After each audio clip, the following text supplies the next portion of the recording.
واقعہ کربلا تاریخ کا دردناک واقعہ ہے۔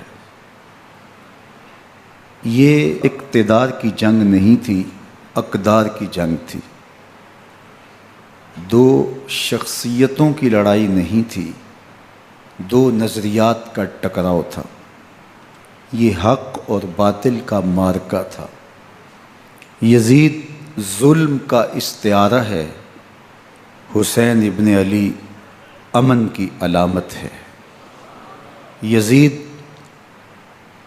جبر کا پتلا ہے، حسین صبر کا پیکر ہے۔ یزید اپنی بدطینت فطرت اور اپنی طبع ناہموار کے باعث دنیا پر ذلت و رسوائی، ظلم، جبر، جور و زیادتی کی علامت بن کے ابھرا، اور حسین ابن علی رضی اللہ تعالی عنہ حق و صداقت کا نشان بن کے ابھرا۔ کربلا کے تپتے ہوئے ریگزار میں حسینی اور یزیدی دو کردار سامنے آتے ہیں۔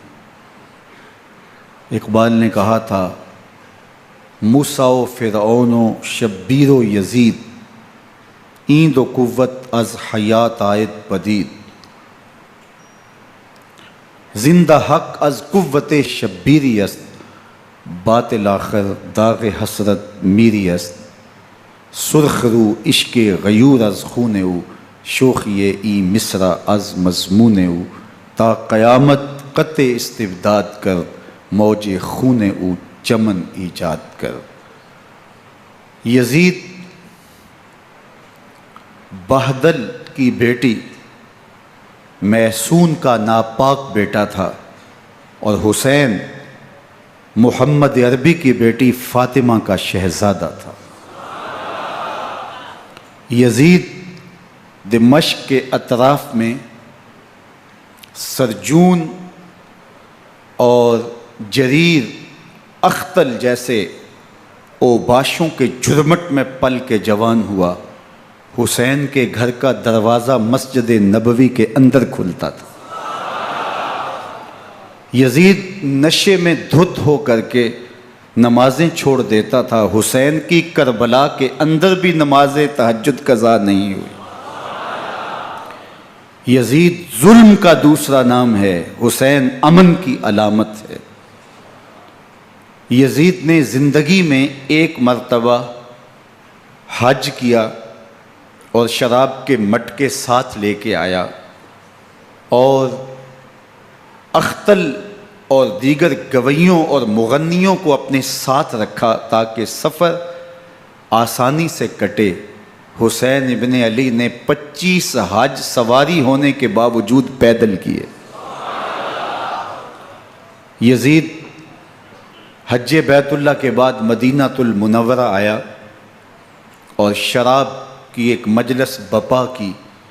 حضرت امام حسین رضی اللہ تعالی عنہ جب وہاں پہنچے تو شراب کی پھیلی ہوئی بدبو کو محسوس کرتے ہوئے فرمایا، یہ بو کیسی ہے؟ تو نشے میں دھت یزید بولا، یہ شام میں بنتی ہے، اور ایک جام منگوایا اور اس کو پیتے ہوئے دوسرا جام حضرت امام حسین رضی اللہ تعالی عنہ کی طرف بڑھاتے ہوئے کہا، ابا عبداللہ لیجئے۔ تو حضرت امام حسین رضی اللہ تعالی عنہ نے فرمایا، میں اس کی طرف دیکھتا بھی نہیں ہوں، اور پھر وہ عشقی اشعار پڑھنے لگا۔ جب یزید کی شراب نوشی کا منظر امام حسین رضی اللہ تعالی عنہ اپنی آنکھوں سے دیکھ چکے تھے تو مجھے بتاؤ، یزید کے ہاتھ پہ امام حسین کا پاک ہاتھ کیسے آتا؟ حضرت امام حسین رضی اللہ تعالی عنہ جس ماحول میں پلے تھے، جس ماحول میں پرورش پائی تھی، جس ماحول میں رہے تھے، وہ پاکیزہ اور تقدس مآب ماحول تھا۔ اور یزید کبھی اطراف دمشق میں، کبھی غوطہ میں، کبھی الخضرہ محل میں، اور کبھی کہاں داد عیش دیتا رہا اور لہو و لعب کے اندر مصروف رہا، اور اس کی زندگی ان چیزوں سے عبارت تھی۔ وہ محرمات کو حلال قرار دیتا، شراب نوشی اس کی ہڈیوں میں رچی ہوئی تھی، اور شریعت بیضا کا مذاق اڑایا کرتا۔ اور حسین ابن علی رضی اللہ تعالی عنہ کی دوستیاں جن لوگوں سے تھی وہ عبداللہ ابن عباس تھے، عبداللہ ابن عمر تھے، حضرت عبد الرحمن بن ابو بکر رضی اللہ تعالی عنہ تھے۔ یزید تو جوا کھیلتا رہا، یزید تو قمار بازی کرتا رہا، یزید تو شراب نوشی کرتا رہا، اور حسین ابن علی مسجد نبوی کے ممبر میں حضور کے پہلوؤں میں بیٹھتے رہے۔ زمانے نے وہ منظر دیکھا کہ سرخ رنگ کے جوڑے پہنے ہوئے حسنین کریمین حجرہ فاطمہ سے نکلتے ہیں، کم عمری کی وجہ سے کبھی گرتے ہیں کبھی سنبھلتے ہیں، اور آقا کریم خطبہ ارشاد کر رہے ہیں، خطبہ چھوڑ کے حضور نے شہزادوں کو اٹھا لیا۔ وہ منظر بھی زمانے نے دیکھا۔ حضرت عبداللہ بن شداد کہتے ہیں کہ حضور سجدے میں تھے اور سجدہ اتنا طویل ہو گیا، ہمیں لگا یا تو وحی کا نزول ہو رہا ہے یا پھر اللہ کا حکم آ گیا اور اللہ کے محبوب کی روح قبض کر لی گئی۔ لیکن میں نے جب نظریں اٹھا کے ننکیوں سے دیکھا تو کیا منظر تھا کہ حسین ابن علی حضور کی پشت پہ بیٹھے ہوئے اور میرے آقا سجدے کو طول دے رہے ہیں۔ اللہ اکبر! حسین کے لیے پیغمبر کے سجدوں کو طول دیا جا رہا ہے۔ حسین ابن علی کبھی ممبر پہ حضور کی اطراف میں بیٹھتے ہیں، وہ منظر بھی دنیا نے دیکھا کہ حضور کے مبارک کندھوں پر حسین ابن علی بیٹھے ہیں اور حضور کی زلفوں کو پکڑا ہوا ہے۔ تو حضرت عمر رضی اللہ تعالیٰ عنہ دیکھ کے کہتے ہیں واہ واہ کیسی سواری میسر آئی حسین ابن علی کو۔ تو میرے آقا مسکرا کے کہتے ہیں عمر سواری دیکھتے ہو سوار بھی تو دیکھو۔ اللہ اکبر! حضرت اسامہ بن زید بن حارثہ رضی اللہ تعالیٰ عنہ فرماتے ہیں رات کا ایک پہر گزر گیا اور مجھے حضور سے کوئی کام تھا، میں آقا کریم کی خدمت میں حاضر ہوا، در دولت پہ دستک دی، حضور تشریف لائے تو چادر اوڑی تھی، بکل کی ہوئی تھی میرے حضور نے، تو میں نے اپنی حاجت کہی تو حضور نے میری حاجت پوری کر دی۔ لیکن ایک منظر میں نے دیکھا کہ حضور نے جو چادر کی بکل فرمائی تھی اس کے اطراف میں پہلوؤں میں ابھار تھے جس طرح اندر کوئی ہو۔ مجھ سے نہ رہا گیا، میں نے پوچھ لیا، میں نے کہا بندہ نواز چادر کے اندر کیا ہے؟ فَكَشَفَهُ، تو حضور نے چادر کو کھول دیا۔ فَإِذَا الْحَسَنُ وَالْحُسَيْنُ عَلَىٰ وَرِكَيْهِ، تو کہتے ہیں میں نے اپنی آنکھوں سے دیکھا ایک پہلو سے امام حسین لپٹے ہوئے تھے، ایک پہلو سے امام حسن لپٹے ہوئے تھے۔ فرمایا یہ میرے بیٹے ہیں، یہ میری بیٹی کے بیٹے ہیں، اے اللہ میں ان سے پیار کرتا ہوں، تو بھی ان سے پیار کر، جو ان سے پیار کرے اس سے بھی پیار کر۔ ان کی محبت کا درس دیا، ان کے پیار کا سبق پڑھایا، کہا ان سے پیار کرنے والا میرے سے پیار کرنے والا ہے، ان سے بغض رکھنے والا میرے سے بغض رکھنے والا ہے۔ ان کی تکلیف حضور کو بے چین کر دیتی تھی۔ حضرت سیدہ فاطمہ الزہرا رضی اللہ تعالی عنہ کے گھر کے قریب سے گزرے تو حضرت امام حسین کے رونے کی آواز آ رہی تھی، تو آقا کریم علیہ السلام نے فرمایا کہ فاطمہ حسین کو چپ کرواؤ، الا تعلمی ان بقاءہ یوزینی، تو جانتی نہیں حسین کا رونا مجھے دکھ دیتا ہے۔ حسین ابن علی کو حضور رونے نہیں دیتے تھے، ان کو دکھی نہیں ہونے دیتے تھے، کیونکہ رسول اللہ صلی اللہ علیہ وسلم جانتے تھے کہ یہ کتنے دکھ سہے گا، کتنی تکلیفوں سے گزرے گا اور کتنے مصائب سہے گا۔ زمانے نے وہ گھڑیاں بھی دیکھیں کہ حضرت حذیفہ بن یمان رضی اللہ تعالیٰ عنہ فرماتے ہیں کہ میں حضور کی خدمت میں نماز مغرب کی ادائیگی کے لیے حاضر ہوا، اور میں نے یہ اجازت خاص طور پہ اپنی ماں سے اس شرط پہ لی تھی کہ امی آپ مجھے اجازت دیں، میں حضور کی خدمت میں حاضر ہوتا ہوں، مغرب کی نماز بھی ادا کروں گا اور پھر حضور سے عرض کروں گا حضور میرے لیے اور میری ماں کے لیے بخشش کی دعا کر دیجئے۔ ماں نے اس شرط پہ اجازت دے دی اور میں حضور کی خدمت میں آ گیا، نماز مغرب ادا کی، سلام پھرا تو میرے دل میں آرزو تھی میں حضور سے عرض کروں حضور میرے لیے اور میری ماں کے لیے مغفرت کی بخشش کی دعا کر دیں، لیکن حضور عبادات میں، ذکر میں، نوافل میں ایسے مشغول ہوئے کہ میں آرزو رکھنے کے باوجود بھی عرض نہ کر سکا۔ خیر نماز عشاء کا وقت ہوا، اذان پکاری گئی، حضور مصلی پہ آئے، نماز پڑھی، سلام پھرا، تو میرے دل میں پھر خیال آیا کہ ماں سے ایک نماز کی چھٹی لی تھی، نمازیں بھی 2 ہو گئیں، ماں نے جاتے پوچھنا ہے حضور سے میرے لیے اور اپنے لیے مغفرت کی بخشش کی دعا کروائی تھی، تو کیا جواب دوں گا؟ اور حضور اٹھے اور کاشانہ اقدس کی طرف چل دیے۔ اب میرے دل میں یہ خیال رہ کے آ رہا تھا کہ ماں کو کیا جواب دوں گا؟ میں تو حضور سے بخشش و مغفرت کی دعا کروا ہی نہیں سکا۔ جب حضور چل پڑے تو غیر ارادی طور پہ میں بھی حضور کے پیچھے چل پڑا۔ چلنے میں تھوڑی سی رفتار تیز ہو گئی، جس سے قدموں کی آہٹ پیدا ہوئی، تو جب آواز پیدا ہوئی تو حضور نے رخ پھیرے بغیر فرمایا من ھذا، میرے پیچھے پیچھے کون آ رہا ہے؟ پھر خود ہی کہا حذیفہ تو نہیں؟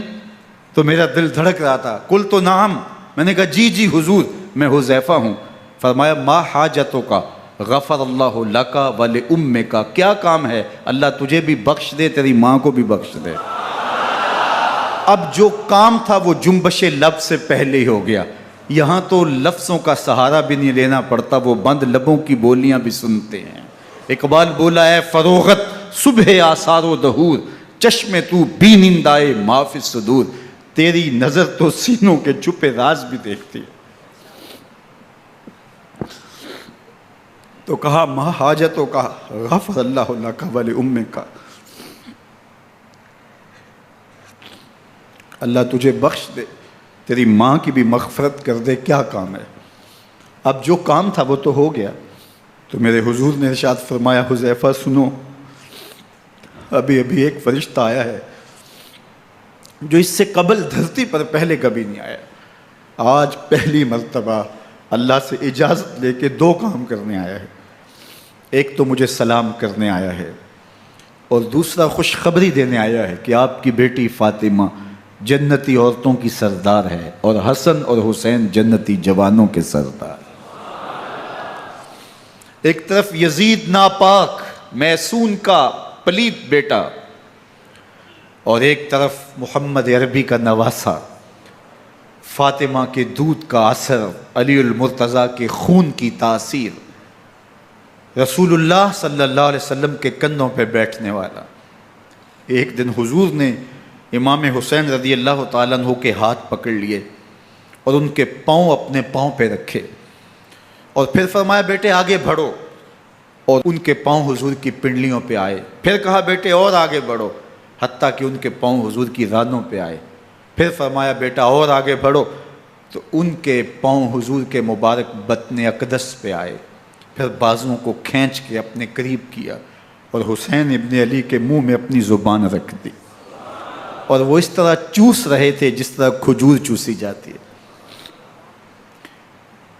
تو اللہ کے محبوب علیہ السلام نے حسین ابن علی کو اپنی زبان کا لعاب دہن دے کر کے، وہ شیر رحمت دے کر کے، وہ کوثر و تسلیم سے پاکیزہ تر آب رحمت عطا کر کے ان کی ہمیشہ کے لیے پیاس بجھا دی، تاکہ کل کربلا کے تپتے ہوئے ریگزار میں حسین ابن علی کو پیاس کی شدت تنگ نہ کرے اور پائے استقلال میں لغزش نہ آنے پائے۔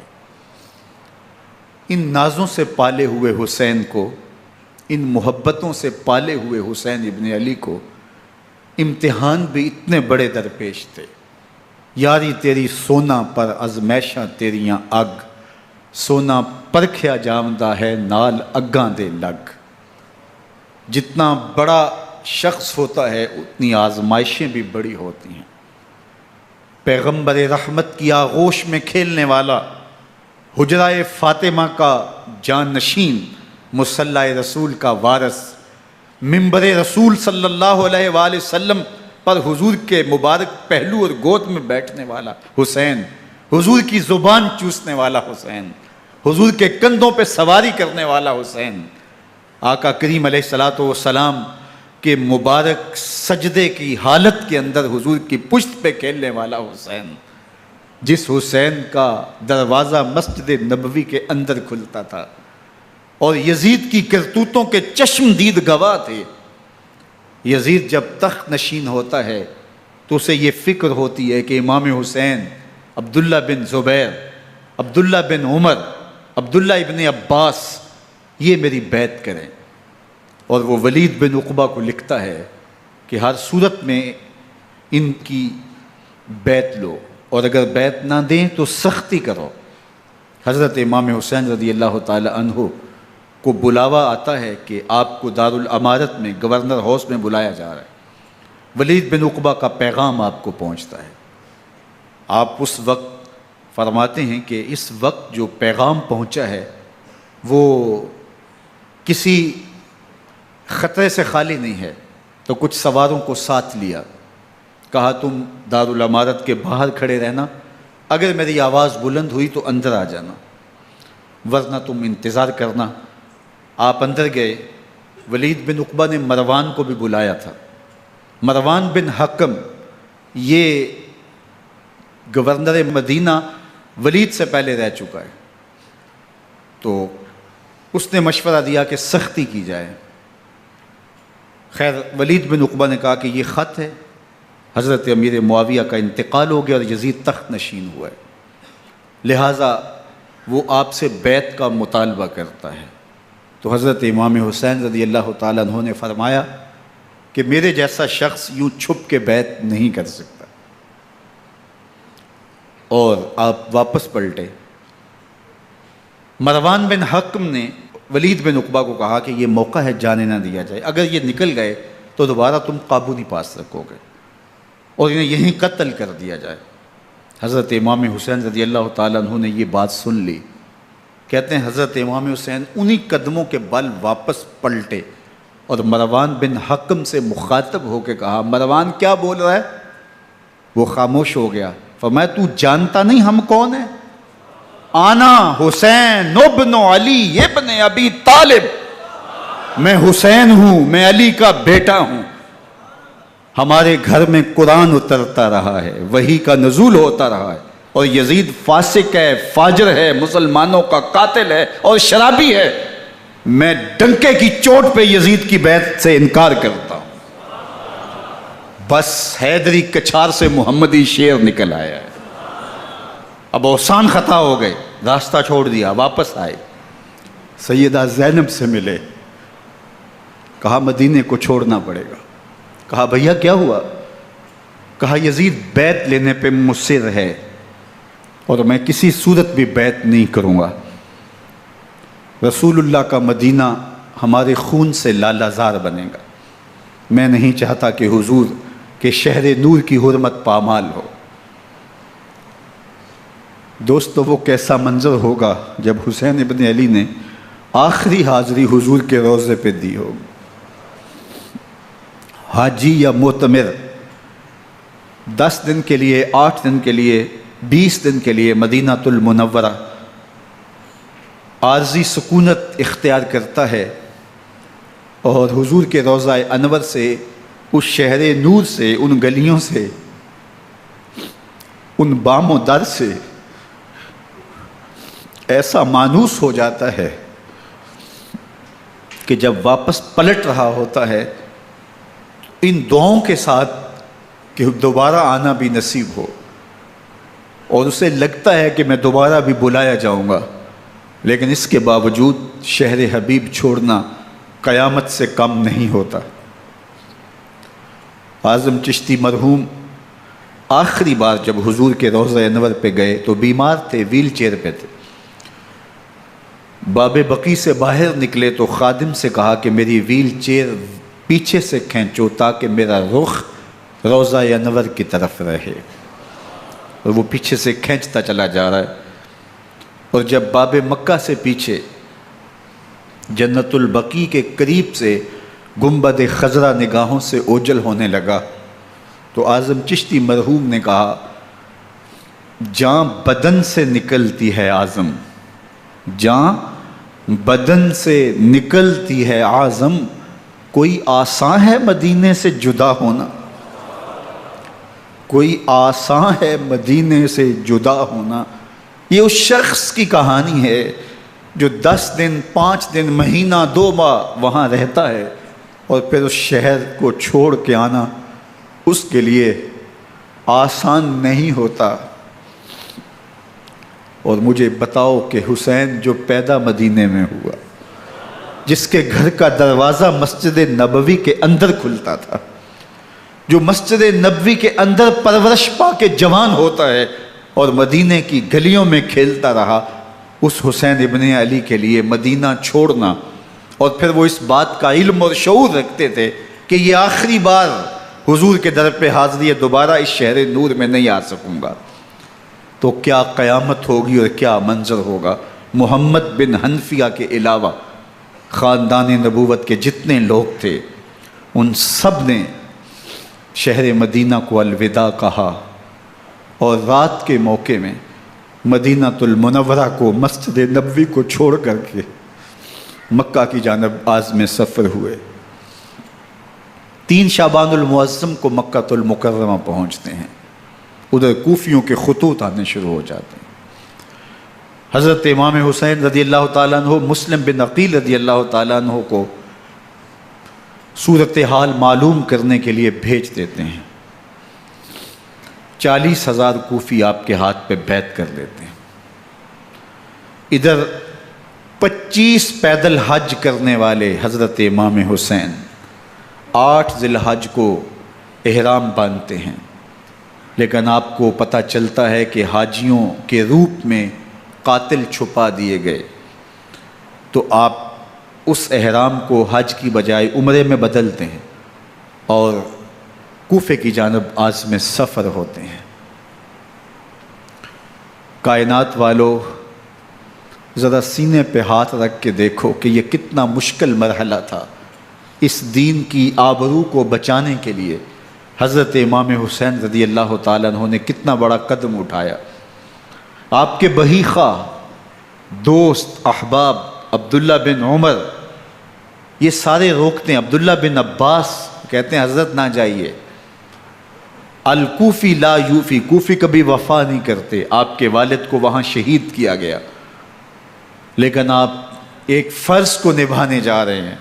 میرے غم گسارو، میرے مہربانوں، نہ روکو مجھ کو جانے دو، مجھے نانے کے دی کی ڈوبتی کشتی بچانے دو، میں جاتا ہوں کہ دنیا پر وفا کا نام رہ جائے، میں رہوں نہ رہوں پر عظمت اسلام رہ جائے۔ میں نہیں جاتا تو نبی کے گھر کی آن جاتی ہے، میں نہیں جاتا تو نبی کے گھر کی آن جاتی ہے، تمہارا دین جاتا ہے، میری غیرت ایمان جاتی ہے۔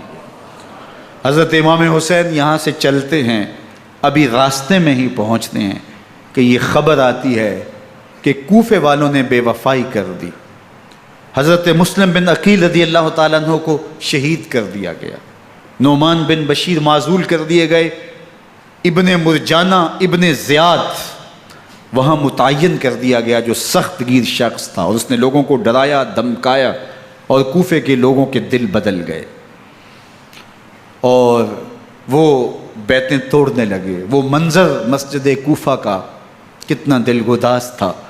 جب امام نماز کے لیے کھڑے ہوئے تو 40,000 لوگ آپ کے پیچھے تھا۔ جب سلام پھیرا اور امام نے دیکھا کہ پیچھے لوگ نہیں ہیں، پھر لوگوں نے اپنے دروازے بھی بند کر لیے۔ رات کی تنہائیاں ہیں اور حضرت مسلم بن عقیل کو کوئی پناہ دینے والا نہیں ہے۔ لوگوں نے دروازے بند کر لیے کہ کہیں ہمارے گھر میں نہ آ جائیں اور ہم مشقت اور حکومتی تشدد کا شکار نہ ہوں۔ کتنا دردناک لمحہ ہے حضرت مسلم بن عقیل رضی اللہ تعالیٰ عنہ پہ، اور پھر حضرت مسلم بن عقیل بے دردی سے شہید کر دیے جاتے ہیں۔ آپ ابھی راستے میں ہیں، یہ ساری کہانی پہنچتی ہے کہ حضرت مسلم شہید کر دیے گئے اور بے دردی سے شہید کر دیے گئے۔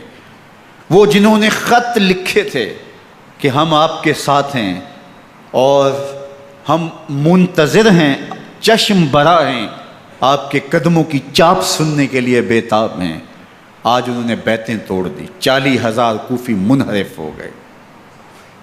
مسجد کوفہ کا وہ منظر کس قدر روح کو تڑپا دینے والا تھا۔ ہم پچھلے سال عصر اور مغرب کے درمیان جب کوفہ پہنچے تو سورج ڈوبنے کے قریب تھا۔ میں نے اپنی زندگی میں اتنا اداس موسم کہیں نہیں دیکھا جتنا اداس موسم کوفے میں دیکھا۔ ایسے لگتا تھا جس طرح کوفے کی آب و ہوا آج بھی شرمندہ ہے۔ جو مسلم بن عقیل اور خاندان نبوت کے ساتھ اہل کوفہ نے کیا، حضرت امام حسین رضی اللہ تعالیٰ عنہ کو ان کے بہی خواہوں نے، اعزاء نے، اقربا نے، دوستوں نے، آوان و انصار نے، ساتھیوں نے کہا کہ حضرت حالات یکسر تبدیل ہو گئے، اب ہمیں مراجعت کر جانی چاہیے، واپس پلٹ جانا چاہیے۔ تو حضرت امام حسین کافی سوچ بچار میں رہے، پھر اس کے بعد آپ نے فیصلہ کیا کہ ہم آگے بڑھیں گے۔ دوستوں نے کہا کہ حضرت اگر آپ آگے بڑھیں گے تو ہمیں لگتا ہے کہ وہ آپ کے ساتھ سلوک اچھا نہیں کریں گے اور آپ بچوں کے سامنے پیاسے شہید کر دیے جائیں گے۔ تو حضرت امام حسین رضی اللہ تعالیٰ عنہ نے وہاں ایک خطبہ ارشاد فرمایا کہ لوگو تم جو مجھے بتا رہے ہو مجھے اچھی طرح معلوم ہے، جو تم مجھے منظر پیش کر رہے ہو وہ میری نگاہوں میں ہے، اور جو کچھ ہونے والا ہے چشم تصور وہ منظر دیکھ رہی ہے۔ چونکہ حضرت امام حسین رضی اللہ تعالیٰ عنہ کی شہادت کی خبر حضرت امام حسین کے پیدا ہوتے ہی خاندان نبوت میں عام تھی۔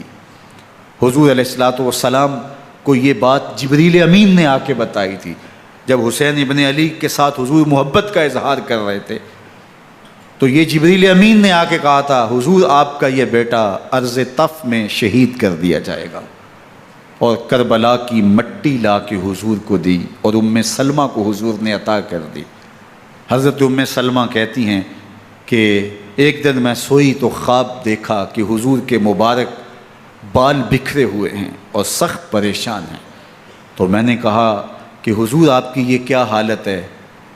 وَبِيَدِهِ قَارُورَةٌ، اور حضور کے ہاتھ میں ایک شیشی ہے، فیہا دمن، جس کے اندر خون ہے۔ تو میں نے کہا حضور یہ کیا؟ فرمایا میں قتل گاہ حسین سے آ رہا ہوں اور یہ حسین ابن علی کا خون ہے۔ تو کہا 10 محرم کا دن تھا، دوپہر کا یہ منظر تھا، میں کیلولہ کر کے اٹھی، جب میں نے دیکھا تو وہ شیشی جس میں کربلا کی مٹی رکھی تھی وہ خون بن چکی تھی۔ تو یہ خبر پہلے دی گئی تھی، یہ بتا دیا گیا تھا۔ فرمایا میرے دوستو جو تم مجھے بتاتے ہو میں اس سے بے خبر نہیں ہوں، یہ سب کچھ ہونے والا ہے، لیکن اس کے باوجود میں کیوں جا رہا ہوں؟ تو آپ کا ایک تاریخ ساز جملہ ہے جو کربلا کے فلسفے کو ہمارے سامنے رکھتا ہے کہ یہ اتنا بڑا امتحان کیوں دیا۔ حضرت امام حسین رضی اللہ تعالیٰ عنہ نے فرمایا وَلَكُمْ فِيَّ أُسْوَةٌ، میں اس لیے جا رہا ہوں قیامت تک ظلم، جبر اور ناانصافی کے خلاف کھڑے ہونے والوں کے لیے کوئی نمونہ تو ہو۔ میری زندگی قیامت تک ظلم، جبر اور استحصالی نظام کے خلاف کھڑے ہونے والوں کے لیے نمونہ ہے۔ تو حضرت امام حسین رضی اللہ تعالیٰ عنہ نے حق اور باطل کے درمیان ایک سرخ لکیر کھینچ دی اپنے خون سے۔ اب حق اور باطل کا امتیاز کرنا مشکل نہیں ہے، کوئی باطل پہ اڑا رہے تو الگ بات ہے، لیکن امتیاز کرنا مشکل نہیں ہے۔ حدود بالکل واضح کر دیں۔ اقبال نے یہاں کتنی خوبصورتی کے ساتھ اس مضمون کو نبھایا۔ سرخ رو عشق غیور از خون او، شوخی این مصرع از مضمون او، تا قیامت قطع استبداد کر، موج خون او چمن ایجاد کر۔ ایک جہاں آباد کر دیا، حق اور باطل کی راہیں اجال دی۔ اب لوگوں کو یزید کا چہرہ پہچاننے میں دیر نہیں لگتی، وقت کے ہر یزید کا چہرہ آسانی سے پہچانا جا سکتا ہے۔ یہ معرفت زمانے کو کروائی کس نے؟ حسین ابن علی نے کروائی رضی اللہ تعالی عنہ۔ تو حضرت امام حسین نے فرمایا کہ جو میرے ساتھ ہونے والا ہے میں اچھی طرح جانتا ہوں، لیکن میں اس کے باوجود آگے بڑھوں گا۔ پھر بڑھے اور کربلا میں جا کے خیمہ زن ہو گئے۔ 7 محرم کو پانی بند کر دیا گیا۔ پانی بند ہوا تو کھانا بھی میسر نہیں تھا، لیکن ذکر پانی کا ہوتا ہے اس لیے کہ کھانے کے بغیر انسان کئی دن کاٹ لیتا ہے، لیکن پانی کے بغیر گزر نہیں ہوتی۔ تو فرات کی نہر سامنے اپنی موجوں کے ساتھ چمک رہی ہے، لیکن ایک قطرہ آب بھی آل رسول کو نہیں دیا جا رہا۔ کائنات کے اندر ایسے انوکھے امتحان بھی ہوتے ہیں، وارثوں ساقی کوثر کے، مالک ہوں حوض کوثر کے، اور بیٹے ہوں ساقی کوثر کے، اور آج ایک بوند پانی کی بھی میسر نہ ہو۔ صبر کا امتحان ہے، عزیمت کا امتحان ہے۔ حضرت امام حسین رضی اللہ تعالیٰ عنہ خیمہ زن ہو گئے۔ 3 دن تک پانی بند رہتا ہے۔ 9 محرم کو رات کی تنہائی میں حملہ آور ہونا چاہتے ہیں، لیکن آپ نے کہا کہ ہمیں اللہ کے حضور عبادت اور ذکر کے لیے وقت دیا جائے۔ ساری رات ذکر میں گزرتی ہے، عبادات میں گزرتی ہیں۔ رات کے اندھیرے میں آپ چراغ بجھا دیتے ہیں۔ آوان و انصار کو کہتے ہیں کہ ان کی دشمنی میرے ساتھ ہے، انہیں میرا خون چاہیے، اگر تم رات کی تاریکی میں نکل جاؤ تو میں تم سے کوئی مواخذہ نہیں کروں گا، اور یہ بھی تمہارا پیچھا نہیں کریں گے، اس لیے کہ ان کا مطلوب تم نہیں ہو، ان کا مطلوب میں ہوں۔ جب چراغ جلایا تو کوئی بھی نہیں گیا۔ مسلم بن نوسجہ کھڑے ہو کے کہتے ہیں حضرت اگر ہمارے بدن کو 70 بار کاٹا جائے اور جلایا جائے اور ہواؤں میں اڑا دیا جائے پھر بھی آپ کا ساتھ نہیں چھوڑیں گے۔ 70 سال کے بوڑھے ہیں حبیب بن مظاہر، کہتے ہیں حضرت آپ کو چھوڑ کے جائیں کہاں، آپ کو چھوڑ کے جائیں کہاں، کوئی ساتھ چھوڑنے کے لیے تیار نہیں ہے۔ پیاس ہے، سخت گرمی ہے، کربلا کا ماحول ہے، 72 افراد اور خاندان کی خواتین میدان کربلا میں خیمہ زن ہیں۔ دوسری طرف لشکر اعداء اشقیا 22,000 کی تعداد میں مقابلے میں، ایک روایت 30,000 کی ہے۔ ان صرف 72 پیاسے لوگوں کے لیے اتنے لوگوں کو جمع کرنے کا مقصد خوف زدہ کرنا تھا۔ شرط ہے کہ یا یزید کی بیعت کر لیں، محاصرے توڑ دیں گے، پانی دستیاب ہوگا، اعزاز و اکرام سے نوازا جائے گا، خزانوں کے منہ کھول دیے جائیں گے۔ لیکن حسین ابن علی کہتے تھے سب کچھ لٹ جائے گا، باطل کے ہاتھ پہ ہاتھ نہیں رکھوں گا۔ اللہ اکبر۔ اب صبح طلوع ہوتی ہے، عاشور کا دن چڑھتا ہے، سورج اپنی پوری تمازت کے ساتھ گرمی برسا رہا ہے۔ آج خاندان نبوت کا امتحان زمانے نے دیکھنا ہے۔ رسول اللہ کا لعاب چوسنے والا اس کے صبر کا آج امتحان ہے، حضور کے کندھوں پہ کھیلنے والے حسین کا آج امتحان ہے۔ اللہ اکبر۔ حسین ابن علی تمام حجت کرتے ہیں میں نے تمہارا کچھ نہیں بگاڑا، میں نے کسی کا خون نہیں کیا، میں نے کوئی زیادتی نہیں کی، تم کیوں میرے قتل کے در پہ ہو؟ تم جانتے نہیں میں کون ہوں؟ میں تمہارے نبی کا نواسا ہوں، رسول اللہ صلی اللہ علیہ وآلہ وسلم کے کندھوں پہ کھیلتا رہا ہوں، حضور کا لعاب چوستا رہا ہوں، اور میں بوسہ گاہ رسول صلی اللہ علیہ وآلہ وسلم ہوں۔ لیکن ان اشقیاء کے دل پر کوئی چیز اثر انداز نہیں ہوتی۔ ایک ہور ہے، اللہ اس کے دل میں نرمی ڈالتا ہے۔ پہلے تو امام حسین کو گھیر کے لے کر کے آتا ہے، لیکن بعد میں وہ قافلہ یزید سے قافلہ حسین کی طرف آ جاتا ہے۔ امام حسین فرماتے تو دنیا میں بھی ہو رہے، آخرت میں بھی ہو رہے، آزادی مل جاتی ہے۔ باقی 22,000 کا لشکر جرار امام حسین کے قتل کے در پہ ہے۔ پھر تاریخ نے خاندان نبوت کا وہ انوکھا امتحان دیکھا۔ حضرت امام حسین کے بچے بالخصوص خواتین پیاس کی شدت میں حلق خشک ہیں۔ حضرت سکینہ تڑپ کے اپنے باپ سے کہتی ہیں کہ مجھے 6 ماہ کے لیے اصغر کی پیاس نہیں دیکھی جا رہی۔ بچے کو ہاتھوں پہ اٹھاتے ہیں اور نہر فرات کے کنارے پہنچ کے فرماتے ہیں اشقیاء سے مخاطب ہو کے تمہارا معاملہ میرے ساتھ ہے، اس 6 ماہ کے بچے نے تمہارا کچھ نہیں بگاڑا، اور چلو بھر کے اس کا حلق سیراب کرنا چاہتے ہیں۔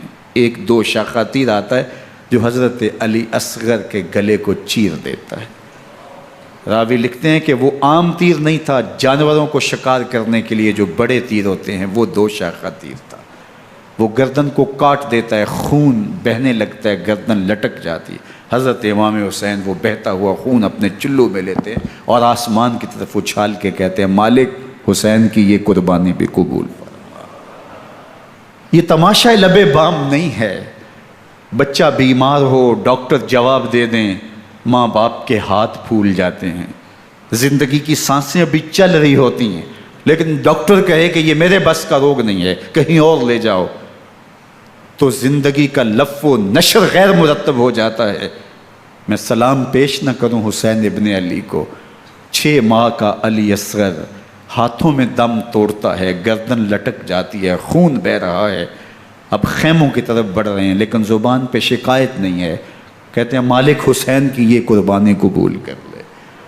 اب خیموں کی طرف آنا، شہر بانوں ام رباب سیدہ زینب حضرت سکینہ سلام اللہ علیہا کا سامنا کوئی آسان کام نہیں تھا، لیکن حسین ابن علی آتے ہیں، شہزادے کو یہاں خیموں کے قریب رکھ کے کہتے ہیں کہ یہ حوض کوثر سے سیراب ہو گیا ہے۔ اللہ اکبر، کوہرام مچ جاتا ہے خیموں کے اندر، کیا منظر ہوگا، اور ان کو کن الفاظ کے پیرائے میں ڈھال کر کے ان کیفیات کو بیان کیا جا سکتا ہے جو اہل بیت کے خیموں کے اندر علی اصغر کی شہادت کے بعد کا منظر رقم ہو رہا ہوگا۔ اللہ اکبر، ادھر عشقیہ آوازیں دے رہے ہیں، مبارزت کے لیے پکار رہے ہیں۔ زمانے نے پھر وہ منظر بھی دیکھا کہ جوان بیٹے کو 18 سال کی کمائی حضرت امام حسین میدان عمل میں بھیج رہے ہیں۔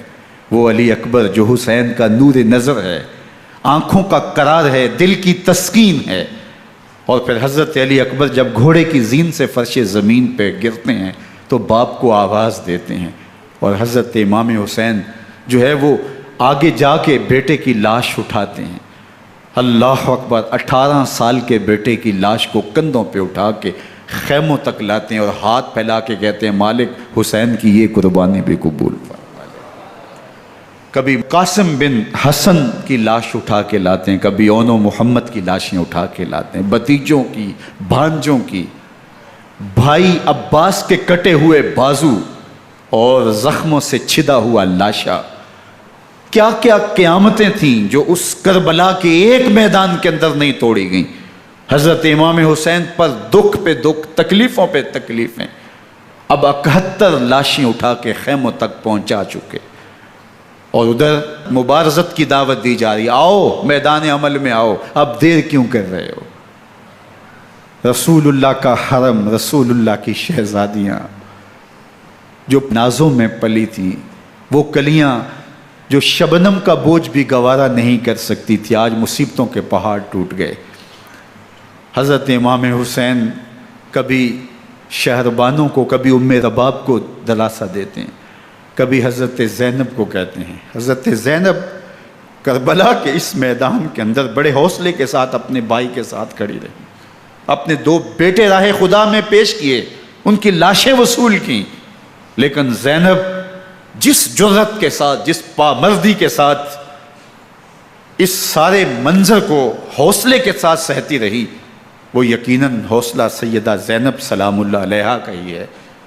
لیکن یہ وہ منظر تھا کہ زینب کا دل بھی ڈول گیا جب حسین ابن علی گھوڑے پہ بیٹھنے لگے، اور ان کو گھوڑے میں بٹھانے والا کوئی نہیں تھا، اور جو بھی سوار جاتا پھر واپس اس کی لاش ہی آتی اور حسین ابن علی لے کے آتے۔ آج حسین ابن علی جا رہے ہیں، زندگی کا سارا سرمایہ لٹ رہا ہے، حضرت زینب سلام اللہ علیہا سنبھل نہیں رہی۔ حضرت امام رضی اللہ تعالیٰ عنہ اٹھے اور آپ نے حضرت زینب کو صبر کی تلقین کی اور کہا کہ صبر ہی بہترین ذریعہ ہے اور اللہ کی قربت کا ایک بہترین سبب ہے، اور ان کو صبر کی تلقین کرتے ہوئے فرمایا کہ میرے بعد تم نے اس ذمہ داری کو سنبھالنا ہے، اور ان مخدرات اسلام کی، ان شہزادیوں کے پردے کی تم نے حفاظت کرنی ہے۔ اور پھر گھوڑے کی زین کس کے امام حسین لشکر اشقیاء کی طرف بڑھتے ہیں۔ اب خیموں سے سسکیوں کی آواز آ رہی ہے، ان کا سردار، ان کا تاجدار آج سب کو چھوڑ کے کربلا کے میدان کی طرف بڑھ رہا ہے۔ جرم کیا کیا، قصور کیا کیا، اس نے کیا زیادتی کی کہ آج نیزوں اور انیوں کے مقابلے میں 22,000 کا لشکر حضرت امام حسین پہ ٹوٹ پڑتا ہے۔ آپ پھر تمام حجت کرتے ہیں میں نے کسی کو قتل نہیں کیا، خون ناحق نہیں بہایا، میرے خون کے درپے کیوں ہو، اپنی آخرت کیوں برباد کرتے ہو، تم جانتے نہیں میں کون ہوں، میں تمہارے نبی کا نواسا ہوں۔ لیکن ابن زیاد کہتا ہے مقابلے میں آؤ۔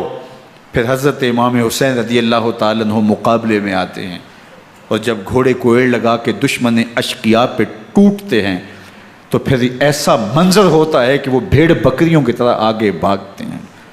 71 زخم کلیجے پہ لیے شجاعت کا یہ پیکر جب میدان میں آتا ہے، آواز آتی، یہ کون ذی وقار ہے، بلا کا شاہ سوار ہے، لباس ہے پھٹا ہوا، غبار سے اٹا ہوا، تمام جسم نازنی چدا ہوا کٹا ہوا، یہ نبی کا نور عین ہے، یہ بالیقین حسین ہے، یہ حسین ابن علی ہے رضی اللہ تعالیٰ عنہ۔ پھر چاند بادلوں میں گھر جاتا ہے، شامی ہنڈے تیر برساتے ہیں، تلواروں سے آپ کے بدن پر ضربیں لگاتے ہیں اور نیزوں سے آپ کے بدن کو پرو دیتے ہیں۔ جب آپ کا پیراہن بعد میں اتارا گیا تو آپ کے پیراہن میں 122 سوراخ تیروں کے تھے، 33 زخم تلواروں کے اور 34 گھاؤ نیزوں کے تھے۔ جب گھوڑے کی زین سے فرش زمین پر آئے، بدن چھلنی تھا، زخم زخم سے خون بہہ رہا تھا، 3 دن کا پیاسا حسین، اللہ اکبر، بدن زخموں سے چور، 71 لاشیں کلیجے پہ لیے، مخدرات اسلام کے پردے کا خیال دل میں الگ ہے، لیکن گھوڑے کی زین سے جب فرش زمین پہ امام حسین آتے ہیں، زبان پہ ہائے نہیں، نالا و شیون نہیں، چیخ و پکار نہیں، آتے ہی پیشانی سجدے میں رکھتے ہیں اور پکارتے ہیں اللہم ردن بقضائک و صبرن علی بلائک تسلیما لامرک سبحان ربی العالی۔ مالک گھر لٹا کے، بچے لٹا کے، خاندان سب کچھ قربان کر کے، اپنے بدن کو زخموں سے چھلنی کروا کے، تیروں اور نیزوں کی انیوں سے اپنے آپ کو زخمی کروا کے، تیرے حضور سر جھکا کے یہ اقرار کرتا ہوں کہ حسین تیری تقدیر پہ راضی ہے، مالک تو بھی بتا، تو بھی حسین پہ راضی ہوا ہے کہ نہیں ہوا۔ آواز آ رہی ہے، اس پیاسے پر علی شیر خدا کو ناز ہے، اس نواسے پر محمد مصطفیٰ کو ناز ہے۔ اوروں نے بھی سجدے کیے پر اس کا عجب انداز ہے، اس نے وہ سجدہ کیا جس پر خدا کو ناز ہے۔ حسین ابن علی رضی اللہ تعالیٰ عنہ کا سر انور دستے قاتل نے تب کاٹا جب وہ سجدے میں جھکا ہوا تھا۔ یزید نے کہا میں بیعت لوں گا، امام حسین نے کہا کبھی بھی نہیں دوں گا، یہ سر کٹ سکتا ہے جھک نہیں سکتا۔ سر کاٹ کے نیزے کی نوک پہ چڑھا دیا گیا اور یہ اس بات کا اعلان تھا کہ ہم جیت گئے اور حسینی ہار گئے، اور لشکر یزید میں غوغا مچ گیا، نقارے بجنے لگے کہ ہم جیت گئے، دیکھو امام حسین شہید کر دیے گئے، اور سر کاٹ کے نیزے کی نوک پہ چڑھایا گیا۔ لیکن لشکر یزید سے ہی آواز آئی یہ کیسا سر ہے جو کٹ کے بھی سر بلندی ہے، کٹ گیا ہے پھر بھی اونچا ہے، اللہ اکبر، یہ سر سجدے میں کٹا ہے، رب کے حضور عبادت کی حالت میں کٹا ہے۔ حسین آج بھی سجدے میں ہے، اللہ اکبر، حسین آج بھی سجدے میں ہے، بلکہ کٹے ہوئے سر کا رخ زمین کی جانب تھا اور کٹی گردن آسمان کی طرف، یوں نیزے پہ پرویا گیا۔ اللہ اکبر، ایک شاعر نے نقشہ کھینچا، بآنکھ سر نیزے پہ اور سوئے زمیں ہے روح، یعنی سجدہ ثانی کی ہے آرزو۔ رکعت کے 2 سجدے ہوتے ہیں، ابھی ایک سجدہ ہوا تھا کہ دست قاتل نے سر کاٹ دیا، کہا حسین کی پیشانی میں دوسرے سجدے کی تمنا مچل رہی ہے۔ یہ تھا حسین ابن علی کا سجدہ، ساری زندگی رب کے حضور سجدہ قضا نہیں ہونے دیا۔ آج پانی نہیں ہے، اللہ اکبر، آج تیمم کر لیتے ہیں، آج اپنے خون کو اوڑھ کر کے حسین نے اپنی پیشانی اپنے مالک کے حضور جھکا کر کے عظیمت کی وہ انوکھی داستان رقم کر دی کہ صدیاں گزرنے کے باوجود بھی ان کی یادوں کے چراغ روشن ہیں۔ جب حضرت امام حسین اور دوسرے اعیان و انصار کو شہید کر دیا گیا تو ان کے سر نیزوں کی نوک پہ چڑھا دیے گئے، حضرت امام حسین کا کٹا ہوا سر اور باقی 71 افراد کے کٹے ہوئے سر نیزوں کی نوک پہ، اور 10 سواروں کو ابن سعد نے کہا کہ ان کو رون دو، اور گھوڑوں کی ٹاپوں تلے حضرت امام حسین رضی اللہ تعالیٰ عنہ اور ان کے آوان و انصار کو جو ہے وہ روندا گیا، حتیٰ کہ ان کی استخوان مبارک، ان کی ہڈیاں بھی چور چور ہو گئیں۔ روننے سے قبل ان کا لباس اتار لیا، ان کے کپڑے اتار لیے گئے۔ اللہ اکبر، کیسی دردناک گھڑیاں تھیں۔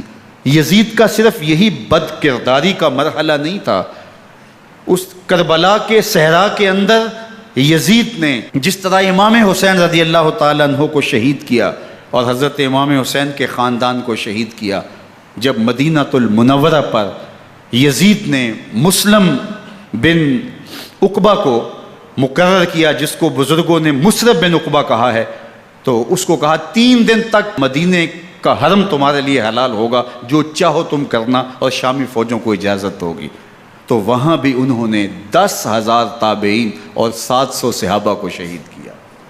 حضرت ابو سعید خدری رضی اللہ تعالیٰ عنہ گھر سے باہر نکلے، کافی بوڑھے ہو چکے تھے، تو انہوں نے حضرت ابو سعید خدری کو پکڑ لیا، کہا تم کون ہو؟ کہا مجھے ابو سعید خدری کہتے ہیں۔ تو کہا ہاں تمہارا نام سنا ہے، اور داڑھی سے پکڑ کے کھینچا اور کہا کہ ہے تمہارے پاس جو ہمیں دو؟ تو کہا کہ میرے پاس تو کچھ بھی نہیں، میں تو فقیر آدمی ہوں۔ تو ان کے گھر ان کو لے گئے، تو 2 کبوتر رکھے تھے حضرت ابو سعید خدری نے، تو وہ کبوتر لوٹ کے لے گئے۔ اللہ اکبر۔ حضرت ابن سنان رضی اللہ تعالیٰ عنہ کو، جو حضور کے علم بردار تھے فتح مکہ کے دن، ان کو ستو پہلے پلائے اور پھر ان کی گردن کاٹی گئی، اور کہا یہ ہے وہ ستو جو تم زندگی میں آخری بار پیو گے۔ ایک گھر میں داخل ہوئی شامی فوج، تو ایک خاتون کے ابھی بچہ پیدا ہوا تھا، اور قابلہ نے، دائیہ نے وہ بچہ ماں کی چھاتی پہ لٹایا، اور وہ ماں کا پہلا دودھ پی رہا تھا۔ تو یہ جا کے کہنے لگے نکالو تمہارے پاس جو کچھ ہے۔ تو اس خاتون نے کہا تم جانتے ہو یہ بچہ کون ہے؟ تو انہوں نے کہا ہم نہیں جانتے۔ کہا یہ حضرت ابن ابی کبشہ انماری رضی اللہ تعالیٰ عنہ کا بچہ ہے، اور یہ وہ صحابی ہیں کہ جو بیت الشجرہ کے موقع پہ حضور کے ہاتھ پہ بیعت کرتے ہیں۔ انہوں نے اس چیز کا لحاظ نہ کیا کہ جو کچھ ہے وہ ہمیں دو، ورنہ تیرے بچے کو نہیں چھوڑیں گے۔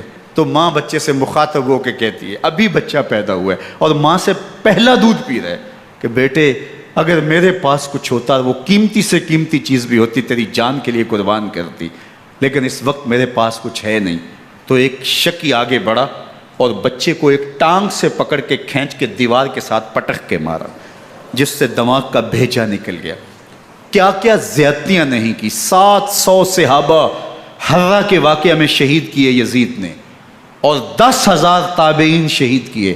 مسجد نبوی میں ممبر رسول کے ساتھ گھوڑے باندھے، اور وہ ممبر رسول اور مصلی رسول کے قریب لید کرتے رہے۔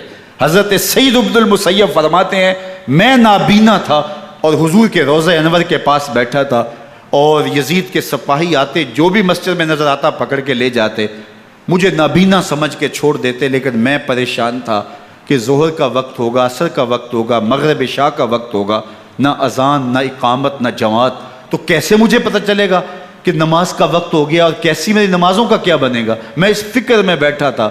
لم ازل اسمع الاذان والاقامت من قبر رسول اللہ صلی اللہ علیہ وآلہ وسلم۔ فرماتے ہیں جب بھی پھر نماز کا وقت آیا، گنبد خضرا سے اذان کی بھی آواز آئی، اقامت کی بھی آواز آئی۔ 3 دن تک مسجد نبوی کے اندر گھوڑے بندھے رہے، اور مدینہ کی حرمت پامال کی۔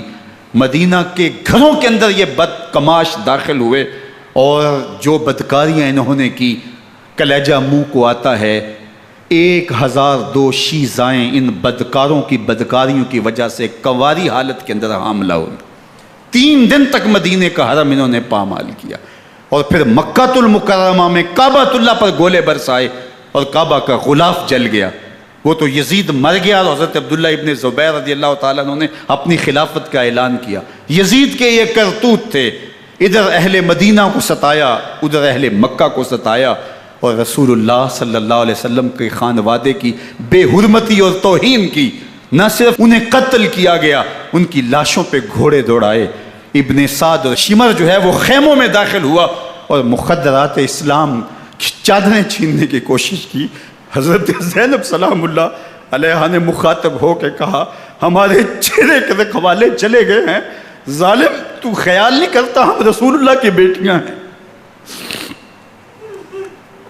حضرت شہربانو، حضرت زین العابدین اور حضرت زینب سلام اللہ علیہ، ان تینوں کو ایک اونٹ پہ باندھا گیا، اور باقی اونٹوں پہ باقی سادات کو، حضور کی شہزادیوں کو باندھا گیا، رسیوں میں جکڑا گیا، اور اونٹوں پہ باندھ کر کے کوفے کی جانب آگے آگے شہیدوں کے سر چل رہے ہیں، اور پیچھے یہ قافلہ چل رہا ہے۔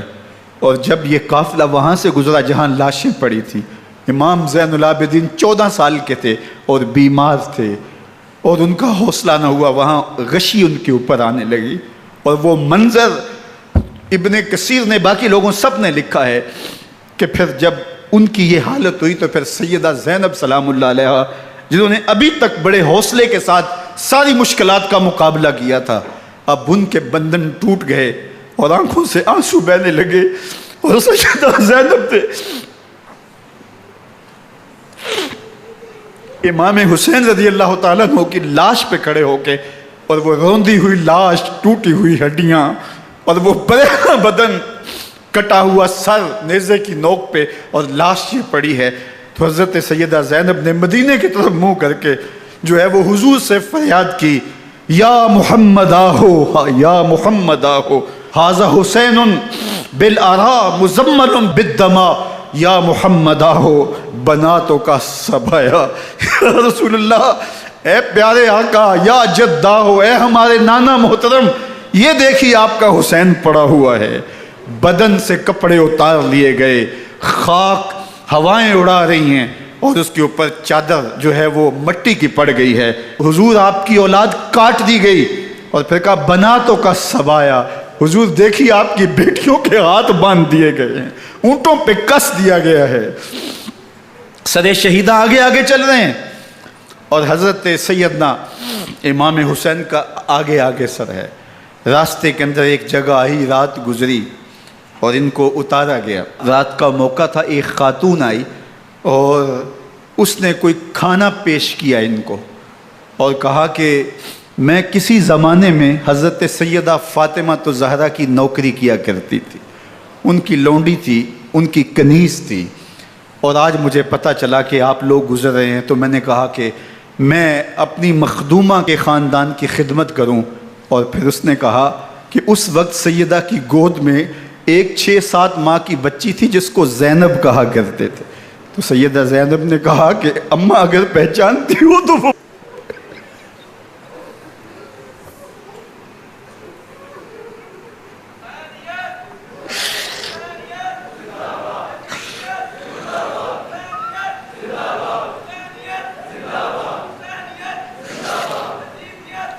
یہ تاراج اور لٹا ہوا کارواں پھر وہاں سے کوفے میں کیسے پہنچا، اور کوفے کے اندر سیدہ زینب سلام اللہ علیہا نے وہ یزید کے دربار میں، ابن زیاد کے دربار میں وہ جرأت آمیز جو باتیں کہیں، اللہ اکبر، زینب کی زبان میں علی کی خطابت بول رہی تھی، اور پھر دشمن اور دوست سارے رونے لگے، اور وہ کیا دل گداز منظر تھے، اور پھر یہ سروں کا قافلہ اور سادات کرام کا مشکیں کسی ہوئی ہیں اور اونٹوں پہ باندھے ہوئے، ان کو وہاں سے پھر قادسیہ، اور قادسیہ سے پھر دمشق یزید کے دربار میں پہنچایا گیا، اور وہاں سے یہ لٹے ہوئے خانمہ برباد تاراج لوگ مدینہ المنورہ میں کیسے پہنچے، اور اہل مدینہ نے کیسے استقبال کیا، اور وہ منظر کتنا دلگداز تھا جب اہل مدینہ زینب سے پوچھتے تھے زینب حسین کہاں ہے؟